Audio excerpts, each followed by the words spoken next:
Come on in. What are we hunting tonight? Why don't you just decloak and have a seat right over there? That's right, right over there. Why? Well, because this is Predator and Prey. Which are you? I'm Chris Hansen.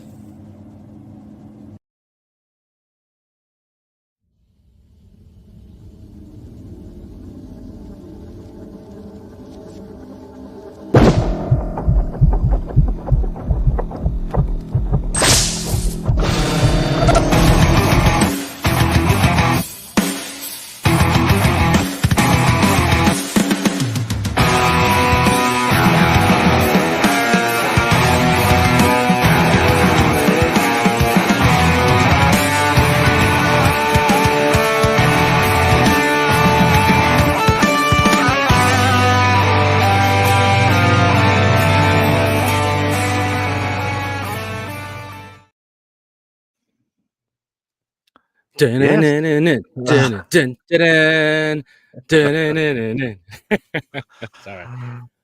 Welcome to another episode of Predator and Prey, a Yautja podcast.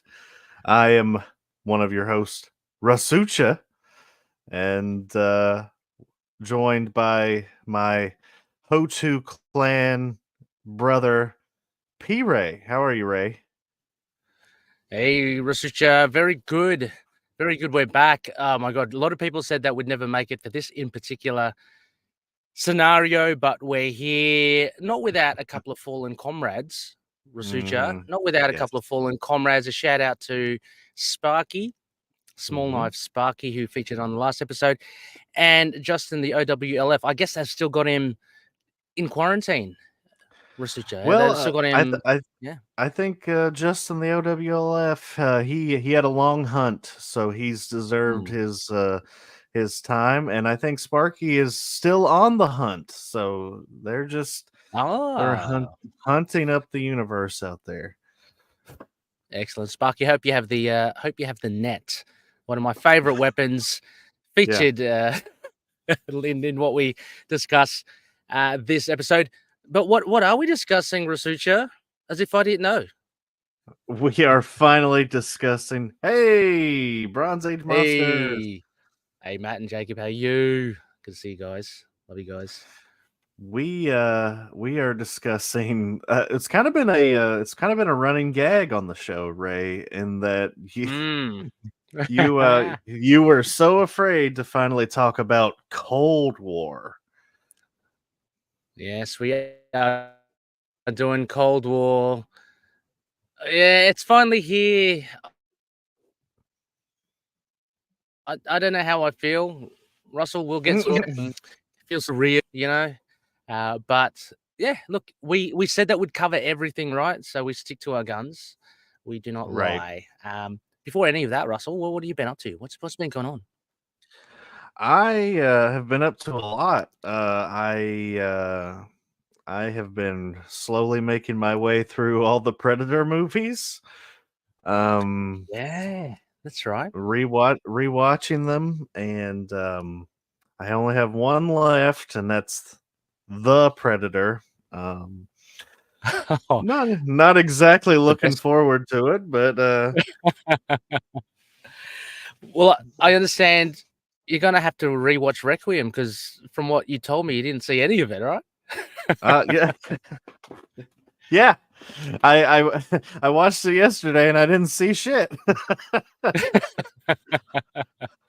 Yeah, no. For those, Russutja was passing on some running commentary to an extent as you were watching it. It was pretty funny to get those messages. I'd fully agree. Wolf MVP, you know, slightly misplaced, I guess, in that movie compared to other movies, but you know, still fun. I mean, it is fun for what you can see. I love the weird mix of what is it, HBO or whatever network drama, and it being a horror Predator thing. It was just weird.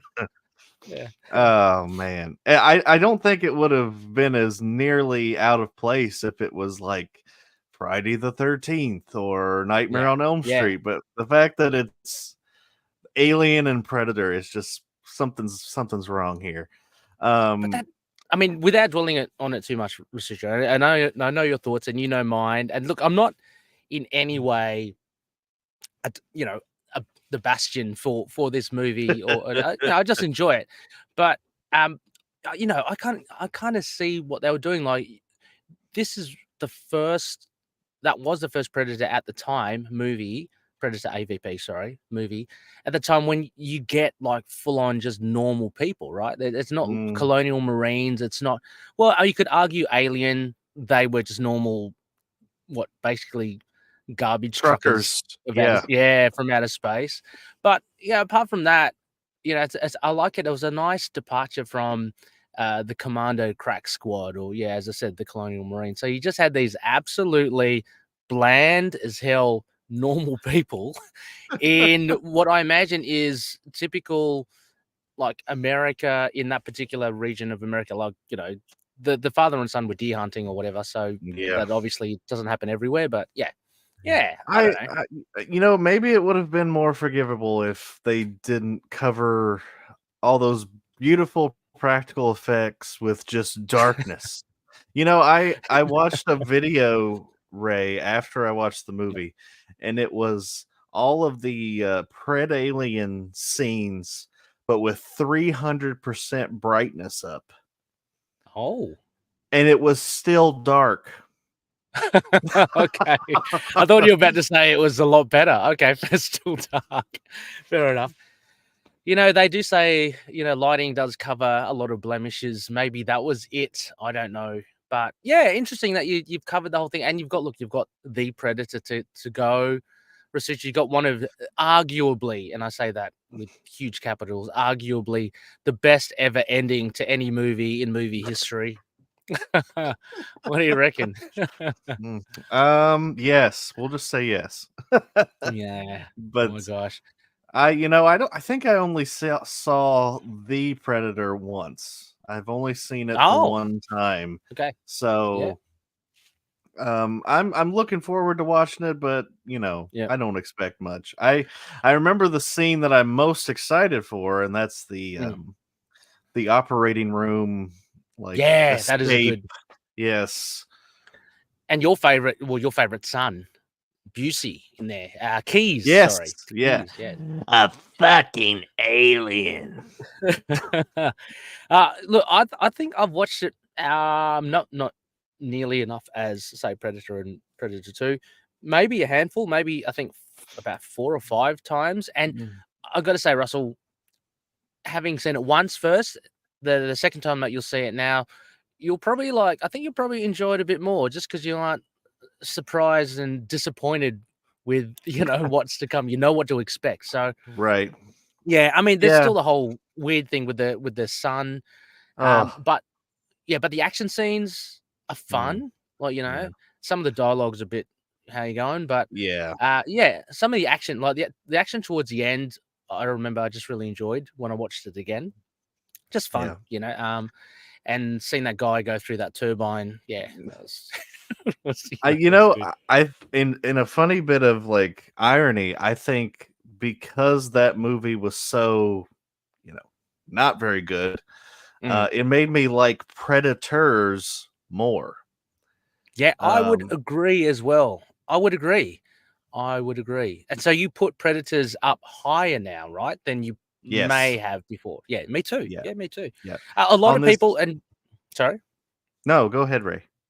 I was to say, a lot of people do love Predators, so you know, I don't want to slouch on any of their opinions, because, you know, it's a good movie as well. In my eyes, less so than some of the others, but yeah, there are a lot of people that do love it, and I do think the Predator kind of helped prop it up a bit more. Yeah. Well, I think my main problem with Predators is that it is just too reliant on the first movie. A bit on the nose, you know, like a bit on the reference. Okay. But other than that, you know, it has an amazing cast. And some of the actors are now like way bigger deals than they were back then. Like Mahershala Ali is in that movie And when he was jacked, like when he was yeah, huge, like he was physically. Yeah. huge. Yes. Yeah. And Walter Goggins is in that movie Ah, too. he's an actor's actor, that guy. He's fantastic. Mhm. Yeah. But I've come around on the super predators. I used to hate them. Mm. Especially because they treat the classic predator so poorly in that movie. Yeah. But I think after seeing the upgrade predator, I'm like, the super predators aren't that bad. Yeah. No, I agree. So many cool characters. I love. You're talking about leaning too much on Predator. I love Mhm. the Chechnyan guy. He's got a real classic kind of Charles Bronson look, but he's like Yes. the big. Yes. He's kind of like the Mhm. Blaine. He's the Yep. Blaine of this movie. Mhm. But he was awesome. I wasn't a big fan of Topher Grace. I thought he was a bit, I a actually weird. love that. I love that Hmm. twist with him. Oh, the twist is great. Yeah. The twist is great. Yeah, maybe I'm getting my sentimentality mixed up a little bit with Spider-Man 3 with Yeah. Topher. But he's good in it, and I do love that twist about they had a serial killer, but they've got this total psycho doctor, Yeah. which is Yeah. really It good. it Yeah. does bring up an interesting like thought experiment though. Like you see the predators obviously were probably, surveying all these people Mm, before they abducted them. yep. And you have to imagine the predators are sitting there watching this guy like um presumably murdering unarmed people like Mm, patients. And yeah. they're just like, man, this guy's good. Like, It that's not does. Yeah. exactly the Predator's MO. No, you're right. Actually, you're right, because when it was first revealed, I was thinking, okay, he's a doctor, but he's doing some grisly murders. I think they allude to the fact that he kind of drugs them, like he kills them, Mm, like with yes. paralyzing toxins, and then just Hmm. kills them. Yep. Absolutely against the Predator code, right? Like, there's no honor Yep. in that. I wonder what is in the mind of the Uchin's heads then, when there's like, okay. Or maybe if we're leaning into the lore of like the books of Predator and stuff, they're looking to take out this kind of loose Mm, cannon. Like yeah. they like this is a mad dog that needs to be put down. But yeah, It's yeah, also a pretty common theory that the super predators like the berserker and the falconer, and I can't even yeah. remember what the third one's name is, but No, yeah. their theory is that they're bad bloods, and Okay. Yeah. yeah, that they don't really care about the honor code and all that. Ah, So gosh. Yeah, there wasn't that a whole history with that super predator, like a little bit of an origin story on it. Like it was, yeah, yeah. someone And fleshed I that think out. one of the things is because at the end of the movie, the classic Predator and what's his name, Royce, Yep. they just have like hand to hand weapons, but the Berserker doesn't take away its plasma caster, like like Yeah, in yeah. the end of Predator, where Yes. It was like yeah, a Billy moment. Like, I'm yes, taking off all this stuff. Yeah. yeah, Yeah, fair enough. That's true. yeah, And speaking of which, I really, did dig Royce, the character, and Adrian Brody. I think he brought mm, so much to the character. He was actually, I've seen discussed, he's one of the top tier mentioned, like who are the best characters to take on a Predator. There's always Dutch, Harrigan, and Royce is always up there in the mix. So, mhm. um, some argue that he's probably the most effective against them. I tend to think Harrigan is, because Harrigan, Yeah, like New York cop, I've only yeah, got it's two just a more cop, weeks until I retire. yeah, Yeah, yeah. yeah. Um, he actually takes He's them on hand to hand. Yeah. um But I think Harrigan like has the benefit of like he has those street smarts, Yeah. and that's not necessarily something Dutch would have. Like True. um But yeah, my only problem with Royce or Adrian Brody is that like he's got that like that tough guy Little out. voice going on, Oh, yeah. I and like it. I like, like it. well, Yeah. when you see Adrian Brody in other things, he sounds like a normal person, and then in this Oh, movie, yeah. he's like, "This is the preserve, and we're the game." It's like, is that Christian Bale? Is that Christian, Batman? I think, I think of Christian Bale. Christian Bale's Batman voice all the time. Yeah, yeah, exactly. Nah, true. Well, I mean, yeah, I've got to rewatch Predators. You've got me kind of hankering for that again. But good luck with the Predator. That's all I can say for you. Yeah. That'll be fun.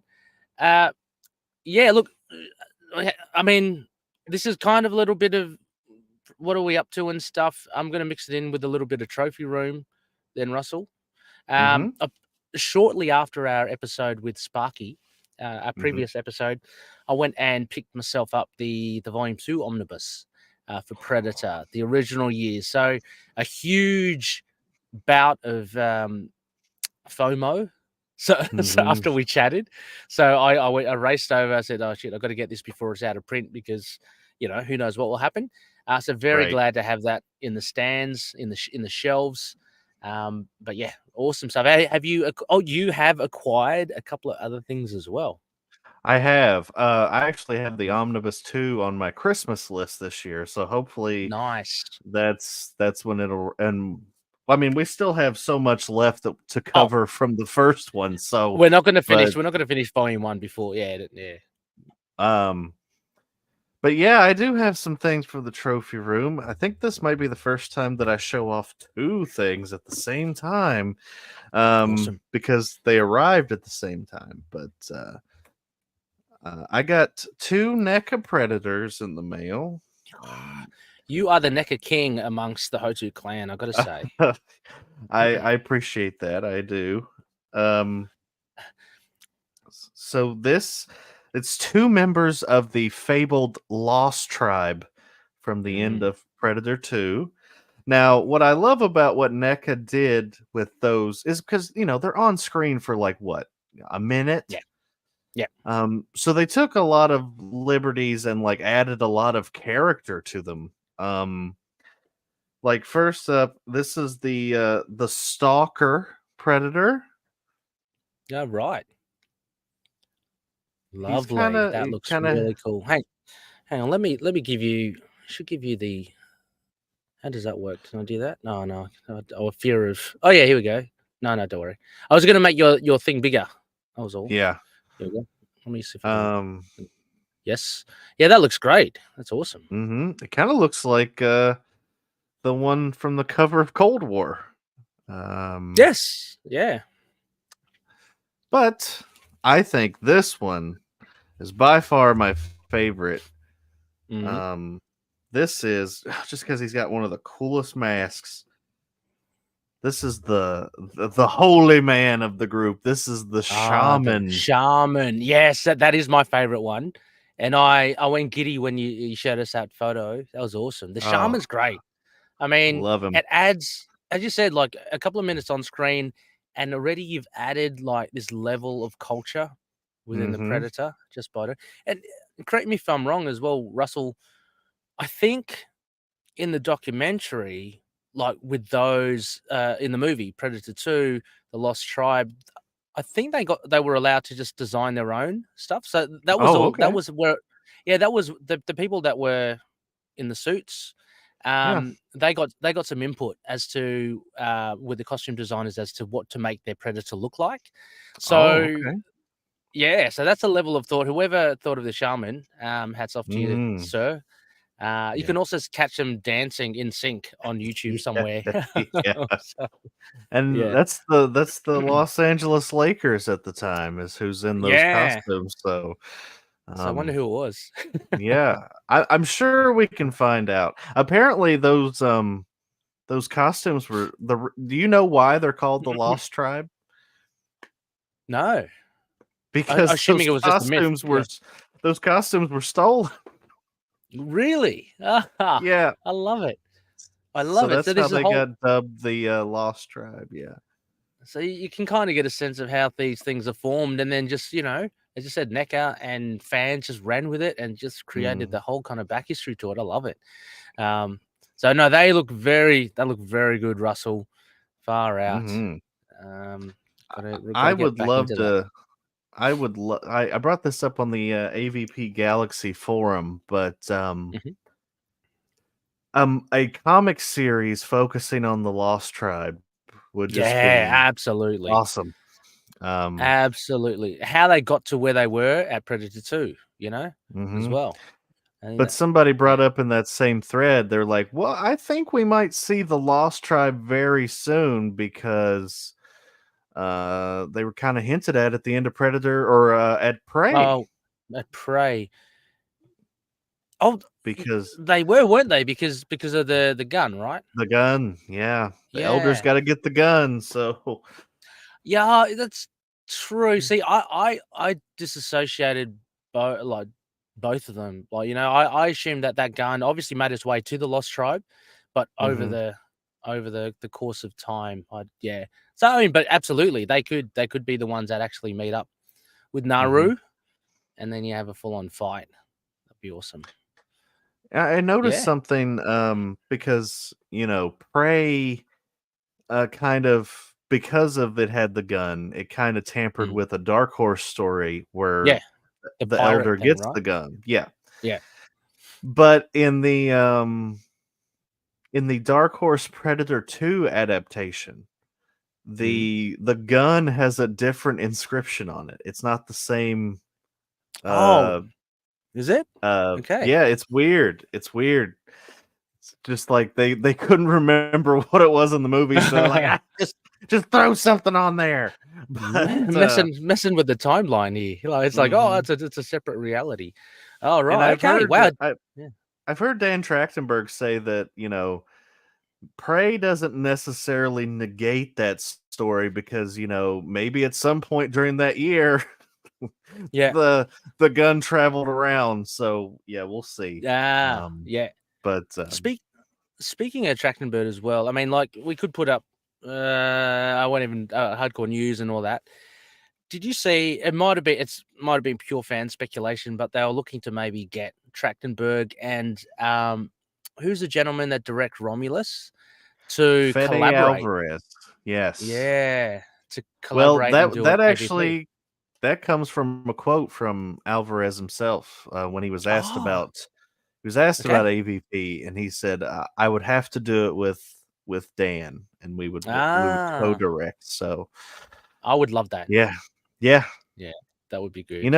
With Badlands being set in the future, that opens up the potential for a crossover. But I'm just thinking, I just don't think you can do another AVP set on Earth because that was, a big no-no to a lot of people.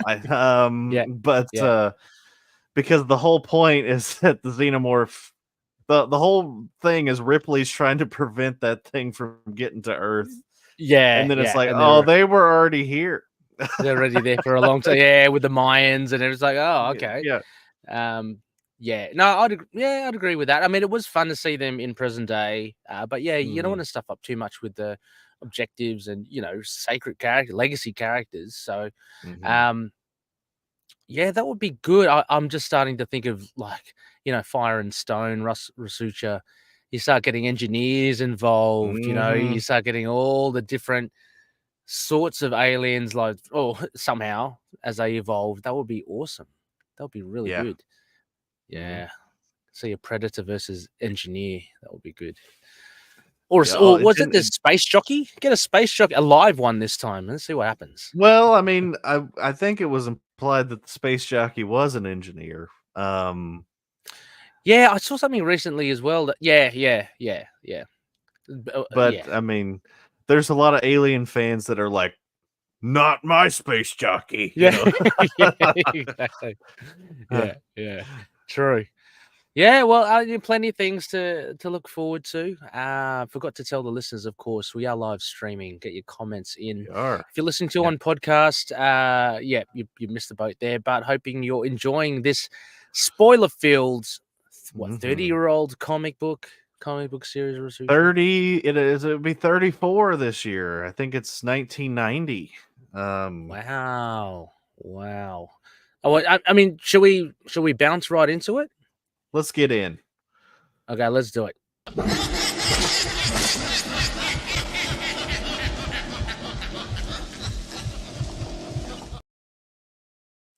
Thank you, Billy. So yeah, as it says on the tin, and as Russutja called out, we're doing Cold War. Mhm. And look, I do have the originally published 1991. It says here on Oh, my okay. print. So Script 33 years ago. 33 years ago, just a third of a century. Mark Verheiden on script. We've got pencils Ron Randall, inks Steve Mitchell, lettering Clem Robbins, and we've got the coloring from Chris Challenor and Rochelle Menache. Mhm. Now, Now, Russ. right. Yep. I was just Sorry. going to say right off the bat, Ray, I think the thing that sticks out about this story for so Mhm. many people is those beautiful covers. Covers, yeah. And I mean it's so good that it's the undercover of the omnibus. I mean, it's the Yeah. so Yeah. Well, since you've got the omnibus there, does it make mention of the artist? Is it Dave Dorman? I believe it's I could be Brian wrong. Okay. Stalfreeze. Okay. Brian's, Oh, is it? um No way. Is it? yeah, I think so. Let's see. Cover art Brian Stelfreeze. Yeah. Holy moly. I didn't know he was capable of producing that sort of art. Well, that's the same. I'm thinking the same Brian Stelfreeze that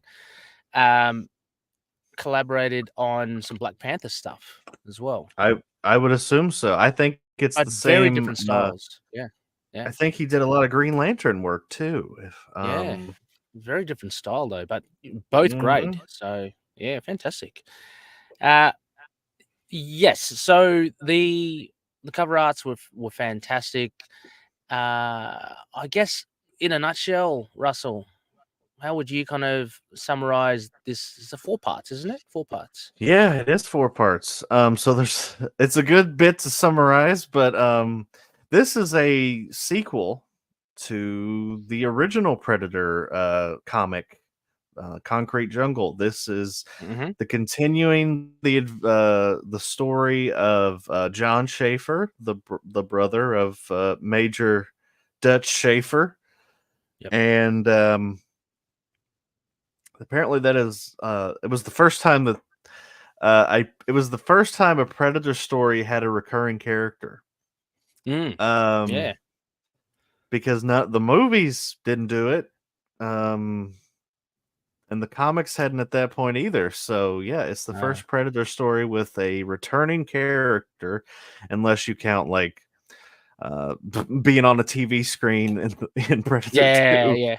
But I mean, but not only John Schaefer, but Raish as well, right? His yes, friend. yes, Yeah. yep, Yep. yeah.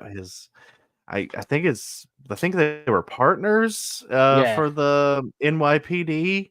Mhm. But yeah, the name Cold War has multiple meanings in this because obviously this takes place in Siberia. So this is dealing with Cold War implications between the US and Russia. Although I think by 1991 the Cold War was kind of over. Yeah. But it's also called Cold War because it's cold. It's very cold. Yeah. And a Which surprise to many Predator fans, because we all know that they love the heat, right? And they yes, touch upon that. exactly what I was going to say. Yes. Oh yeah. Um Yes. yeah, it's I think it's probably the first story that we've seen with a predator in snow and ice. Yeah. Which would not be the last time No. AVP. Mm-hmm. But yeah, and so basically there's some predator activity happening in Siberia, and we the Russians send a team led by I cannot remember this woman's name. It's been it's Ligachev. okay, Ligachev. Yeah. To kind of investigate or monitor, blah blah blah. Meanwhile, the U.S. Hears about the predator activity, and they know, okay, we need to send in John Schaefer. So they kind of commandeer him from his duties as a police officer, and Yeah. they put him on a plane and send him to Russia. And it's actually, it gets pretty tense because like they can't do anything drastic or they'll start World War III because Yes. they I love that aspect. Yeah. Yeah. It's a political kind of side of things as well. But yeah, they're both vying for the same thing. Well, the Russians stumbled across it, right? The Sobchak, I think, is the radiologist. He kind of flags this huge radiation that's emanating from. That's why they kind of set up, and they went to Asima. It's seen as a dead end. So Ligachev is hated by her officials. There's also a little undercurrent there of discrimination, right? yes. She. Like she's sent over there, like no one really wants to go there, and they're saying, "Oh, we can kind of sweep her under the rug," sort of thing. But she's more than competent to do all. So there's a lot of layers to this as well, and exactly as you say, Russell, there's a competing American/Russian. On top of that, as well, essentially, these predators have broken down, like Yeah. in a spot that they don't want to be in. So their ship is broken down. They hate the place. It is so freezing cold against what they really culturally love. So they're just trying to get the hell out of there. And while they're there, they've got these pesky humans just friggin' crawling all over the place like roaches. So they just start picking them off. But there's also they also, as implied, nothing is really described, right? But they were requiring spare parts, and they got one Yes. from the station. The station had this, I don't know what it is, just like magical technical box that they use. Yeah. Yeah. But that's I think essentially it, Russell. It's what do you reckon? That's a pretty it's an interesting take on a predator story because, like you said, the predators don't want to be there. But that doesn't stop them from having a good time. That's true. Doesn't stop them from setting up some booby traps and like, this is we might as well have fun while we're here. So, but overall, then, sorry, Russell. This also might be the first time. I mean, obviously, you had the Lost Tribe in Predator 2, but this is the first time. No, because in the first miniseries, there was more than one Predator, wasn't there? Yes. They came down. Yep. Yeah. But yeah, this is like a large group of predators hunting together because their ship crashed. Yes. Bloody Sands of Time as well, Russell. They featured multiple predators. So yeah, they really lent into having more than one predator, like with these comic books. Yeah. But overall impressions, Russell. This is the money shot. This is what everyone came here to listen to. For both of our reactions, what did you make of Cold War? Well, I like we said, this has been building since like the beginning of the show. And I had these growing up, but I like somehow never.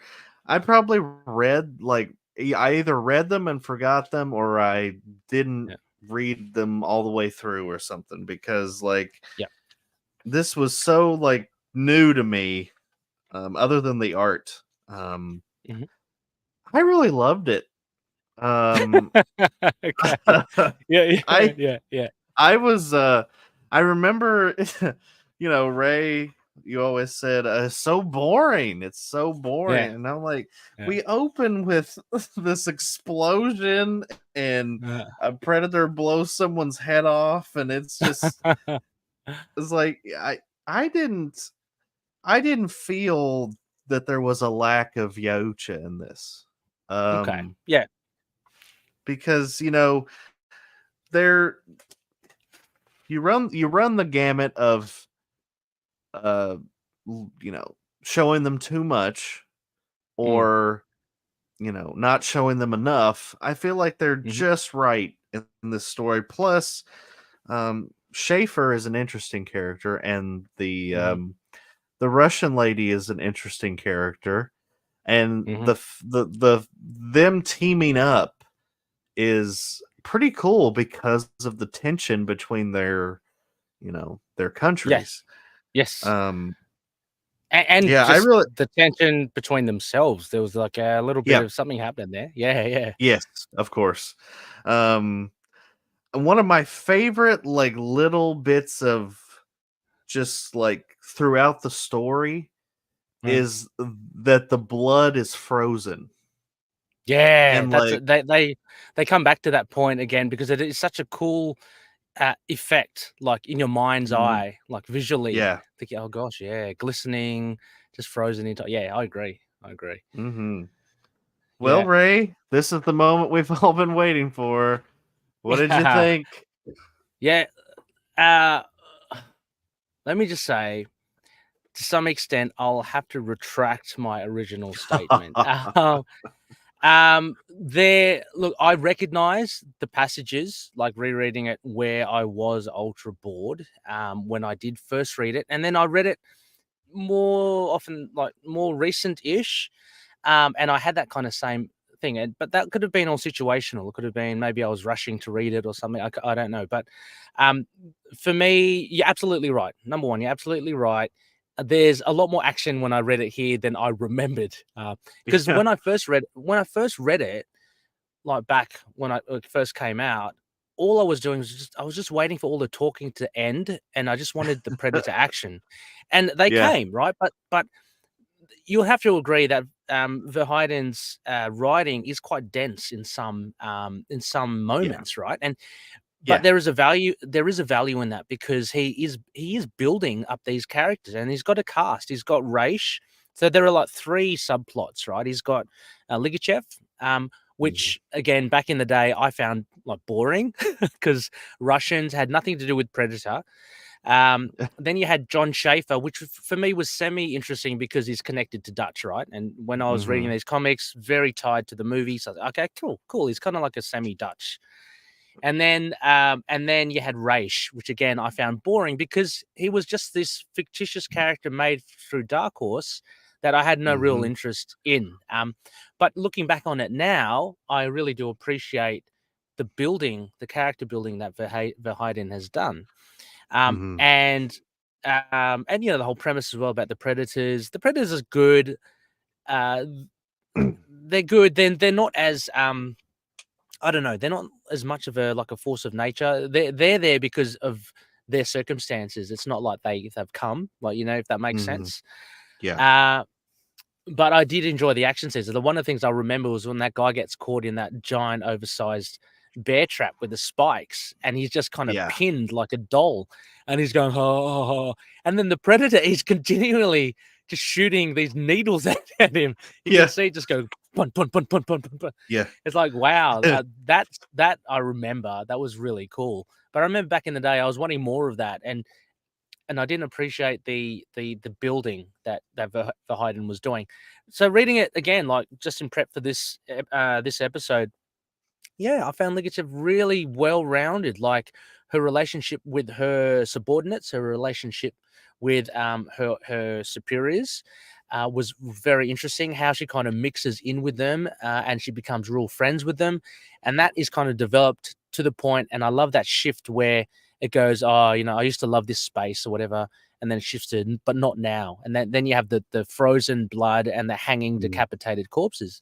And you can Yeah. kind of feel how, oh my God, yeah, this would be a gut punch to someone. Like these were her close friends. Like she built Mhm. this time. Yeah. Similarly, John Schaefer actually, yeah, hats off. He's so much fun. He's a walking, talking comic book himself. One of my favorites Yeah. was where when these American officers, this guy was bragging about the US kind of technology with these liquid suits and this kind of extreme temperature gun and all that.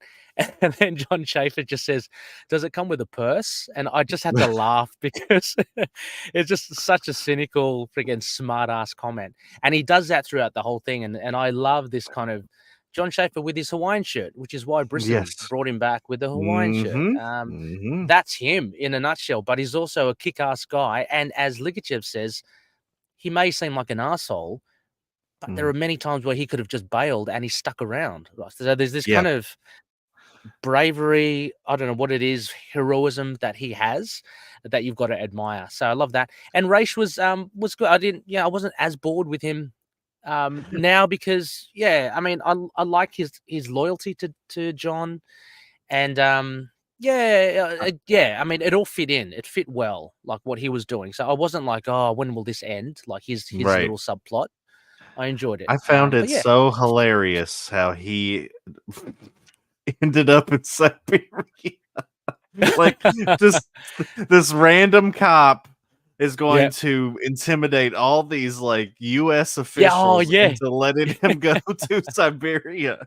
Yeah, exactly. Well, he's a sheriff at that stage, right? Isn't he? Right. Yeah. He quit the force and he's a sheriff. And actually, one of the things with the writing that I guess might be a quibble, I still enjoyed it, was that sometimes Verheiden's voicings, he made everyone kind of like John Schaefer, I'm assuming. Yeah. There's this bit where I really love where Raish goes in to storm in to talk to that, that official. And the guy said, oh, you got to sign in and you got to put your purpose of intent. And then as he walks away, it's like to kick some ass. It's on the paper. And I was thinking, this is Schaefer stuff. And sometimes they started to talk like Schaefer. So other than that, it was really good. It was refreshing to me. Like this we have a female lead. I mean, obviously we have John, but we have a very strong, prominent female lead, which I wonder if this probably came out after the first Alien versus Predator story. So I think the Machiko effect is happening where we're getting strong female characters in the Predator books. But I love their dynamic because, they start out just hating each other. And then there's this mutual respect, and they John begins to see that like she's living in a tyrannical society. But also I'm kind of living in a tyrannical society. It's just not as overt. The US government's doing some shady stuff to me, and the Russian government's doing some shady stuff to her. So they're kind of kindred spirits in that way. I think my favorite, if I just had to pick one issue of this as my favorite, it would be issue 2. Okay. Because this is basically just the Predators' assault on the Russian team. They break in and they just start cleaning house. They're goring people, throwing their discs at people. It's just pure mayhem and chaos. Another thing that I liked, that I don't think Concrete Jungle brought up at all, is that we get a little bit more backstory on John, and therefore by proxy Dutch. And then it's I can't remember where exactly it is, but it's somebody's reading a dossier on him, and it's immigrated here in 1972 and was in the war, and then became a police officer. So they're establishing, I always find it hilarious when Arnold Schwarzenegger would play an American guy, he's not. Yeah, but so confirming that yes, he's in the US military, but he was an immigrant from another country. It's nice, and it also allows you to kind of apply the Arnold dialect to John, because they're brothers, but until I got that information, that's not how I heard John. I kind of heard him with his own voice, and it was a very, very New York cop voice. But then if you think about it, it was No, he would probably He would sound have like Dutch. to sound like Arnie in Kindergarten Cop. Then you'd have that kind of Put the cookie down. exactly. Uh, Yeah. No, that's good. Yeah, there are little details in it which are really good. I mean, I really did enjoy it, and I loved obviously the reference to the first Predator miniseries where mm, it's really funny. John summed it up. You go, they were talking about how the Predators don't like the cold and whatever, and John mentioned something like, "Oh yeah, that kind of saved me last time. Like a little bit of rain, kind of put them yeah, off." And that's essentially how they got defeated last time. So yeah, I like the continuation of that character. It's really and good. the scene where Raish is at the dentist and he like imagines the predators attacking him and Oh he yeah, starts strangling his dentist, or yeah, he's yeah, like, exactly. calm down. Yeah. Oh, also as well, I've got to say the use of General Phillips. So this is a character Yes, from the movie. yeah, If I'm not mistaken, R.J. Armstrong was the actor. mm-hmm, Um, yeah, and it's a little bit funny because he's so kick ass in this, and I'm just imagining R.J. Armstrong who played yeah, General Phillips in the film doing all that. Like uh he kind of subdues a couple of Russian guys and he kicks them and punches them. It's pretty good. I like how he's really still the apart from Dutch, the linchpin to or the connecting tissue to the movie side of mm-hmm. things. So it was good to see him around there as well. Yeah, it was. I mean, this was kind of implied in the movie, but he really only had that one scene. But Yeah, he's kind of a villain. yeah, he is, isn't Um, he? Yeah, yeah. And I think the comics really, established that, as well as like the stuff like the short story from Eyes of the Demon, where it was a direct yes, sequel to Predator. Yeah, hmm Phillips is like, he's not a good dude. He's no. he's he's very shady. Um, There's this whole thing mixed with the yeah, like the Men in Black, the CIA or yeah. whatever. It could be the OWLF for all I know, that get, John, when Mhm. he's on doing a drug bust, which was good as well. I like seeing that little drug bust, sting that he does. But yeah, there's a lot packed into this, I think, and I think you appreciate it more. I think if you have read all the previous, like if you've read the previous stuff as well, you get to know, like if you know John beforehand and you know Raish, yeah, Right. it really does help. Also wanted to make mention when you talked about that Russian onslaught, the building of that guy Sobchak, who was a radiologist at the very beginning. I think that was a great way that Verheiden did it. I mean, we got introduced to him at the beginning, albeit as boring as I thought it was, when I first read it. But when we later see him with frostbite and all that, and he's crazy, it's not like he's a character that comes out of nowhere. We've actually seen him before. It's like, oh geez, this is what happened to the guy. And so you get that level of connectivity, or you can empathize with him because you actually know this character, for a little bit. So Yeah. again, a lot of this is building, like building up the characters, building up development, and I think that's Right. what is the success of this. But yeah, Mhm. yeah. But Well, for I think it's yeah, it's sorry, it's it's very true to the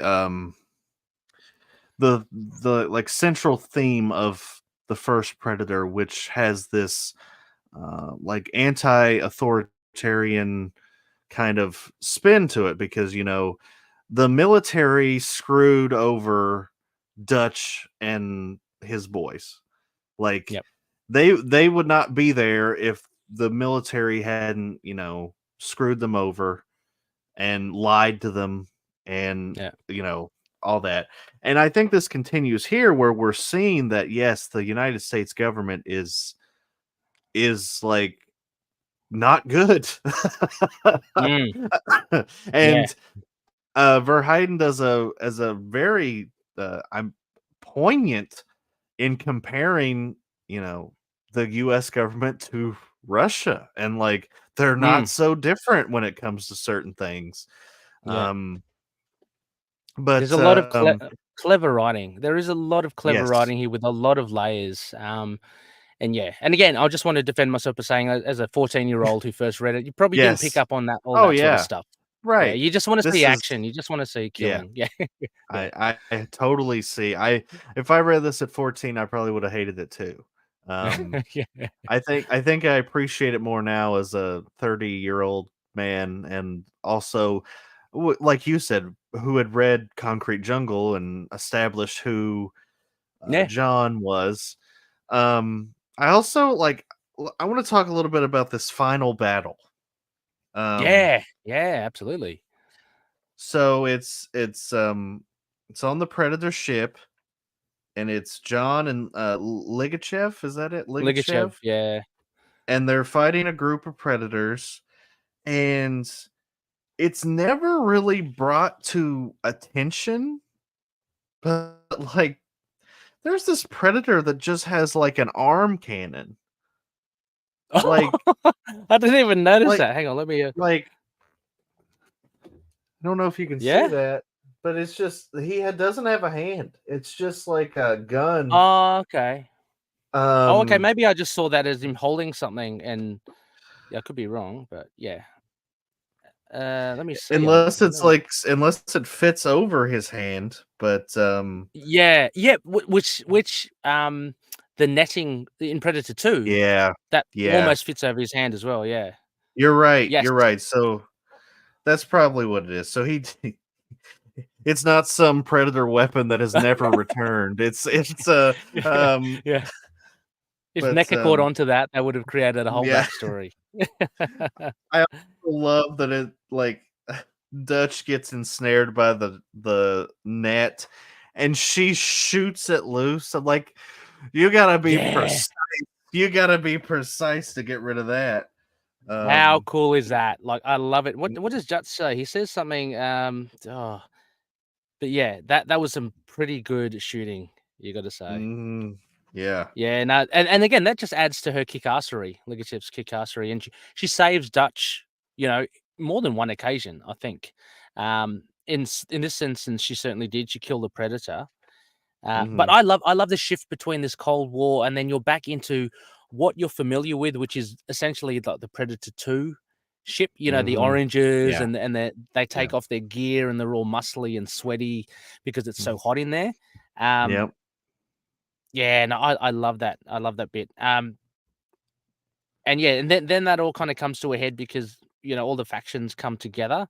Now, one of the other things I did find a little bit maybe problematic, although I can see it now, it's got it on his forehead, was sometimes like the secondary characters or maybe even the tertiary characters, I couldn't tell them apart or who it was meant to be, if they were Mm, meant to be of some significance.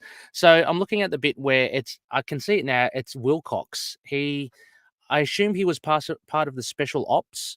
He's the one that mhm. actually tries to shoot Dutch. Oh, not Dutch, John.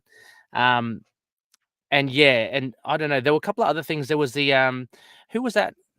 There was a Russian lieutenant that kind of was trying to move up in status, he said, "I'm moving up in status. Yeah. You don't wanna." Yeah. Was that the same guy that befriended her at the beginning and was really friendly? Like, I kind of lost track with that.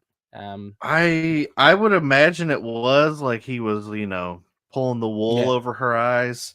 Yeah, He's yeah. the one that gets taken out in the ice cavern, right? Like he I basically tells her like you stay back here because I'm going to get that promotion, and then he goes yes. and gets Yeah, immediately that's murdered. Um, yes. Yeah, that's a guy. Yeah, yeah. yeah, so, I mean, apart from that, I mean, it was yeah, I think the art was fantastic. I really did Oh my enjoy it. god, so good. Um, yeah, so Um, hats off there. How about the very end? The very ending was it was a big cheer moment for me. I love how Ligachev kicked that detonator onto the ship, and the Predator, poor Predator, thought he got away, and it y- zooms up, and then it just blows up, and that's the result. Like, you know, the CIA or the OWLF, the Russians, none of you get any of that crap. So it's a bit of an up mhm. you to authority there from Ligachev. Yeah, because it's funny. Like a few pages before that, um, John and Ligachev and the Predator are just all kind of having this standoff. And I was like, I almost wonder if the predator's going to live. Like, he just Yeah, wants to yeah, go home. That's all he wants. yeah, But exactly. no, like, Nah, they gotta kill him. yeah. Um, That was a very interesting moment, as you said, when there was a 3-year standoff, and then he had these other humans come in. I found it quite disturbing then that you see the predator, it starts laughing, like, as mhm, almost as if, "Ah, ha, ha, you idiots could just fight amongst yourselves. I get to make it out of here." And then off he jumps into the mhm, ship. That was just a little touch of, I don't know, it kind of gave a sinister quality to the predator as well. yeah. Yeah. Something that hasn't come up since Predator 2 is the predators using the breathing mask when they don't have their helmet on, because Yeah. the city hunter, when he was trying to escape Harrigan and he only had one arm, he would Yeah, like it was yes, putting that mask to breathe. yes, Um, you would think, I I took mean, a lot of the predators in this are unmasked, but we never see yeah. the need for them to use that. Well, I always took that mask in Predator 2 as for medical reasons, like, it's to kind of like Mm, painkillers or something, because, yeah, as you okay. said, it had been fighting Harrigan, and it was still wanting to go on the hunt. So I thought it was like a mobile medipack where it just, like, sucked in some drugs, but I don't know, that was just my speculation. But, yeah, you're right. I Okay. mean, you wouldn't think that predators would survive long. I'm just thinking, like, in Prey as well, I think that predator establishes that the terrain is habitable. So you see Mhm. mostly, no, maybe not, Yeah, without the because mask. Yeah. his mask is probably mostly ceremonial, right? I mean, Yeah. Yeah. it's not as advanced That's as right. the helmets we've seen since. Yep. Um, Yeah. but yeah, I guess you're right. Um, Yeah. I just always took it as like he was having trouble breathing, so he put that Mm. thing to his. Which makes sense because they're alien, right? So Yeah. doesn't necessarily mean that you can live like on another planet. So Hmm. yeah. Yeah. I guess Yeah. they're not the perfect organism, Ray. They're not. There you go, nudge, nudge, wink, wink. Yeah. Um, yeah, yeah, and yeah, the ship just kind of blows, and Ligachev gets reprimanded by, and she basically says, "Yeah, so what?" Um, yeah, I love, yeah, John. The thing I was mentioning, just backtracking, Ligachev with their interaction, as you say, they slowly learn how. Well, John learns how similar that they are.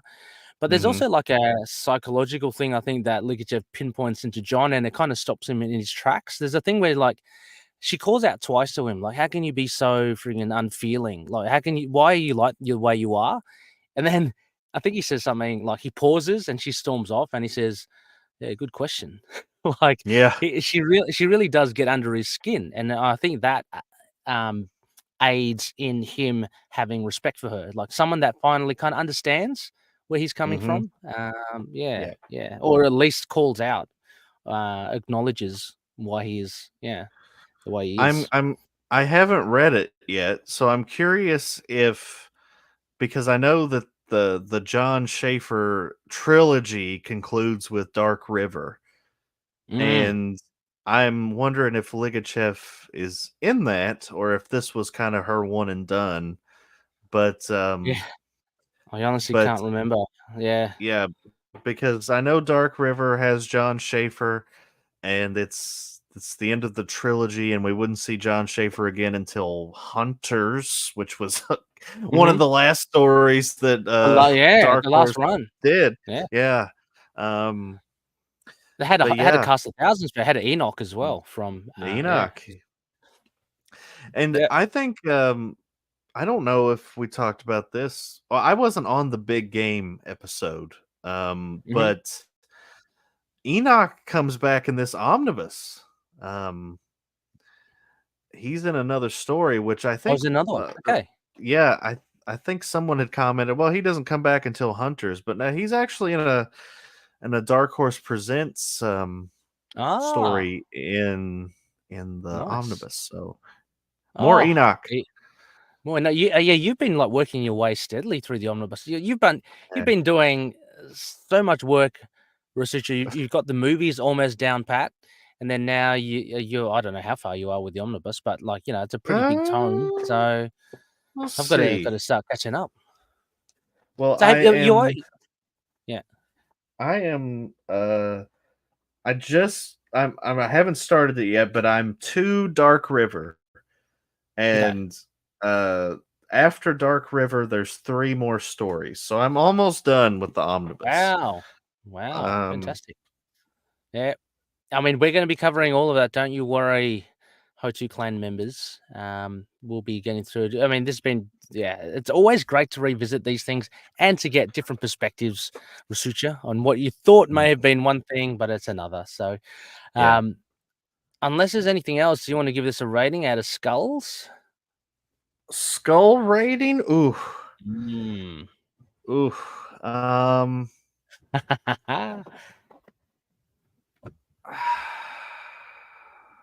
I'm going to say 4.5 out of 5. Whoa! Wow! I really enjoyed the story. I do think you're not completely invalid in your criticisms that some parts kind of drag a little bit, but I think it was mostly necessary for the story. Yeah, it was almost perfect for me. I'm going to say 4.5. Wow, that really surprises me, Russell, because I thought you would have gone higher. I'm giving it 5. Whoa! No, yeah. Look, again, memory's a funny thing, when you're back and rereading it. No, reading it now, and look, I strongly urge again. It is conditional. I really do think you gain a lot by reading some of the earlier stories as well. But as you said, Russell, as well, I mean, all that's the long stuff, which, back in the day as a young teenager, I thought was boring, was absolutely necessary to build these characters. I mean, Verheiden is working with quite a significant primary and secondary cast, here. So he's got to build them and make sure that invested enough in him, because he's got like the main plot, and as I said, there are 3 subplots going around. So I think he's done a fantastic job with it. I can't really fault it for much other than, yes, maybe some of the art, as I mentioned, not being able to recognize who's who, because, and that's not necessarily, that is not the artist. It's also as well, there are so many, as I said, tertiary characters. It's hard to kind of keep track of all, but yeah, no, I really did enjoy it. I was happily surprised to really enjoy the John Schaefer moments as well. And Ligachev's actually was very compelling, I thought. I think again, also we touched upon it, maybe age, depending on what your preferences are, what you're looking for in a comic. So I certainly find this a little bit more with a little bit more of a mature head, enjoying this a lot more. Yeah. Again, if you're into just the movies and a young person, this may not be your cup of tea, but it really does unravel all those layers, Russell, that you mentioned about the comparisons of the US and America, status, how status works, or class systems work as well, and then the relationship with John and Ligachev. There's a lot in there. So this to me is typical of Dark Horse comics at the moment. I couldn't give it any less than 5, Russell, because I gave Bloody Sands of Time 5. I really love that. And for me, they're both, I know your views on it as well are quite different. But for me, it's if I gave 5 for that, which I really love, this is kind of up there, and it tells me that this is the Dark Horse writing, and these are the stories that they give. It's very different from Marvel Comics, and also these are 30 years ago as well, so very different storytelling. So you've got to kind of tune into that, and when you do, it's remarkable. the storytelling. It Mm. really is. There's so much in it. Like, so many layers. I love it. So 5. You can tell that Dark Horse, they were writing for adults. I Yeah. mean, Oh, you absolutely. could 100%. you could Yep. you can always argue that Marvel is like or DC or something like Star Wars. That's for everyone. Like Yep. everyone can read that and enjoy it. And even, at Yeah. this time, Marvel and DC were getting darker. hmm But it's Yeah. still not quite as adult as this is. Dark Mm. Horse was really catering towards, you know, I mean, would like venture to say the 28 to 40 demographic, Yep. like it's right in Absolutely. there. Yeah. No, I would agree as well. It's just, it's just, it's almost as if I was reading when I was reading this, Russell. I was already kind of likening it to, Eyes of a Demon and stuff like prose. Like there's Mm, a heavy amount of prose in this. Again, the artwork is brilliant. It's really nice, but it is a writer's kind of comic, yeah.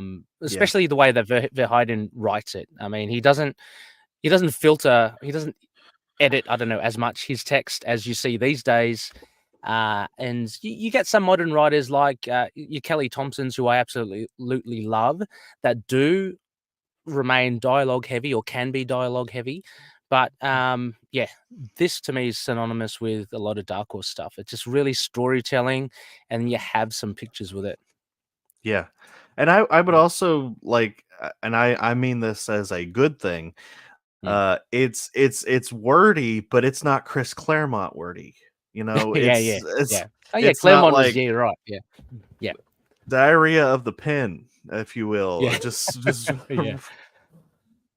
but Yeah, yeah, no, absolutely. I agree. I totally agree. It's not that. It's a difference. I mean, for those listening, you're probably well aware, and you probably reread it. If you haven't, and you're new to the franchise and love Prey, say, and want to jump on board and look at Yocha stuff, definitely head to the Dark Horse stuff, which we are covering. But yeah, just keep that in mind as well. You're not reading it, as Russell said, you're not reading a Marvel or a DC comic. It's something that's kind of falls between, I don't know, alternative comics and mainstream comics. It's there for people who really love to, get into stuff. So and I mentioned this earlier, talking about a female lead character, but it also I think it was probably pretty ballsy of them to have like a Russian lead character, a yeah, Russian hero. yeah, Um I yeah, mean good point. coming out of the 80s when that was like absolutely not.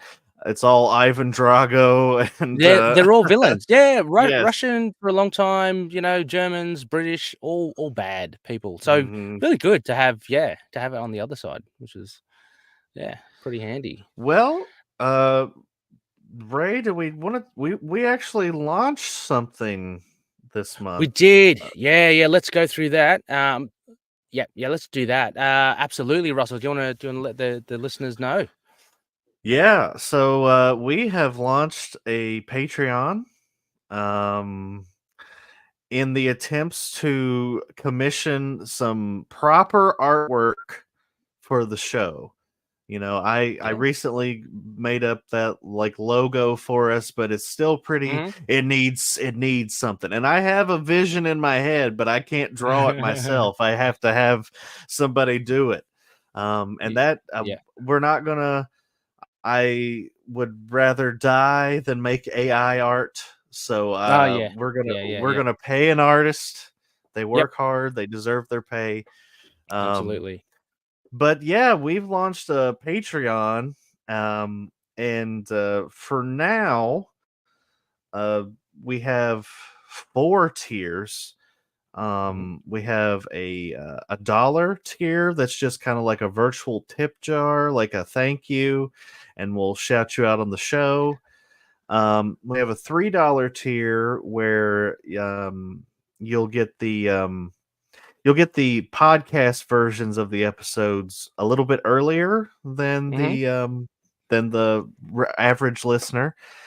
And then, you get into the $5 tier, where Ray and I are going to do a monthly bonus show, Can't wait. which which rotates between, I would say, some Predator adjacent franchise. Well, at least two of them. I don't know about one of them, but some Predator adjacent franchises, and those Mhm. would be Terminator, Mhm. Blade Runner, and their deadliest foes, the aliens. Oh, yeah, baby. Look, for me, that's the holy trinity, and plus Blade Runner as well. I love Blade Runner too, but we're talking about the holy trinity here: Terminator, Yeah. Aliens, and Predator. Bringing them together, I can't wait, Russell. There's so much material to go through. Yeah. So that's a nice incentive. Yeah, look out for it. Please consider the Patreon, your patronage, because it's going to a good place. We're not running off to to Tahiti, with it. We want to just put it back into Valverde. the show. Valverde, yeah, we're not having a little holiday there. We want to invest in improving the show. So we really do love this show, and we just want to make it bigger and better. And Russell, fantastic idea. Came from the brain trust of Russutja. So hats off to Russell. I have we already have a patron too. So shout out Oh, to Josh Link. Josh Link is Josh, there you $5 go. tier, so he's going to get that bonus $5. episode every Oh, month. Yeah. absolutely, Josh. Fantastic. Thank you so much. Yeah, I'm really anxious to talk about all three of those franchises. Like Mm. Blade Runner intrigues me, and just like I have only seen the two movies. I haven't. Oh, and I actually just read the book for the first time. Oh, But okay. I haven't played any of the games. I haven't read any of the comics. There's Yep. an anime. There's going to be a new Right. Amazon Prime show next year. Wow. Okay. So, but the Terminator, of course, I've seen. I think I've seen all the Yes. movies but one. I never saw Oh, okay. Genesis. Okay. Uh, Yeah. Yeah. and there's lots of comics, of course, but Yeah. the Alien is Oh, if it the closest to my love of Predator, it would be the old Xenomorph is right up there. exactly. Exactly. Um, Come over here. Come to the bosom, alien. It's very very close to both of us. Look, I love Terminator 2 as well. Terminator, sorry, I love Terminator. I love Terminator 2. I love Terminator yes, as well. Yeah, TOO. fantastic. Yeah, it's the Blade Runner. Admittedly, Russell, I've only seen the original, so I'm a little bit thin on that. But Hmm. looking forward to diving deep with you there. But yeah, so much stuff. Can't wait to see. Whatever we pick is going to be gold. So Josh, you're in Yeah. for a treat. Hopefully, yeah, Mhm. all good. Yeah. Yeah, We're still figuring out how to, you know, like alternate where to start, blah blah blah. yep. But I assume we're gonna start with the movies. Yeah, I mean, yeah, we're open slather. I don't know. Yeah, movies do Yeah. seem like a logical start, but I mean, you might get a taste for a Terminator story on Dark Horse. It would be be good to. I Well, I really yeah. need to get those Alien Epic collections. That's what I need to get. Yeah. Because there's two of those now, and my God, Ray, Mm. the second Alien Omnibus, I saw someone on eBay selling that for $798. Wow, really? Yes, Wow, I far don't out. know if that's worth that, but I no, don't think you just nothing. wait. Few things are worth that. Yeah, I think if you wait long enough, it will be reprinted. It's not one of Mm, those. Yeah, I think it will be reprinted. So please, yeah. I mean, people give it a go. Why not try to sell mm. something for high? But I'm pretty sure Right. if you wait enough, or even third party sales, you can find something. But yeah. There's also the Terminator omnibuses, Dark Horse omnibuses, which Yeah. I'm gonna Those aren't try to out hunt down. yet, but they're coming.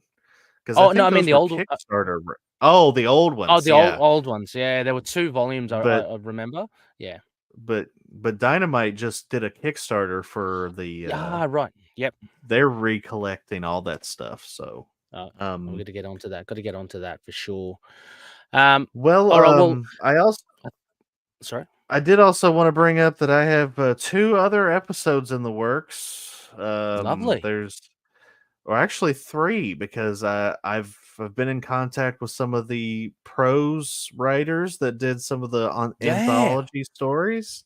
Awesome. Gonna work on that. I have been in talks with the lads at AVP Galaxy. Yes. And we're gonna do an episode about predator culture, which I think is a really unique topic. Yes. Oh, that would be so good. We've got to get Sparky in on that for sure. Definitely. Okay. Well, we'll Yeah. wrap up here.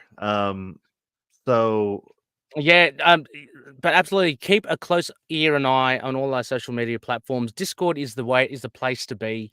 That's where a lot of activity happens. But yeah, please tune in. I won't put up the screen because we've got changes to the Gmail, like predpraypodcast@gmail.com, yes, which is a new email. But all our other links to social media are still the same.